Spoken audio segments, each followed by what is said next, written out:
अस्सलाम वालेकुम यूज़। देखिए आज मैं काफ़ी अरसे बाद वीडियो बना रही हूँ। मेरी तबीयत ख़राब थी, इस वजह से मैंने वीडियो अपलोड नहीं की। देखिए हमारे गांव में इतनी तेज़ बारिश हो रही है, सुबह-सुबह मौसम बहुत ही प्यारा है। मैं बाहर बरामदे में बैठी हूँ और मैंने वीडियो बनाई है आप लोगों को दिखाने के लिए। रात से बारिश शुरू है और अभी 12 बजे हैं दिन के, और अभी तक ये बारिश ऐसी ही शुरू है। देखें आप, इतना अच्छा मौसम हो रहा है।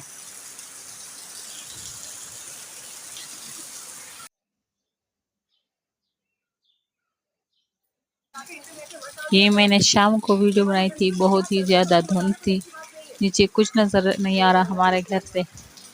और अभी सुबह बहुत ज़्यादा बारिश हो रही है और ऐसे मौसम में हमने बहुत ही स्पेशल खाना बनाया है जो आपके साथ भी शेयर करते हैं। देखिए हमने आज क्या क्या बनाया है।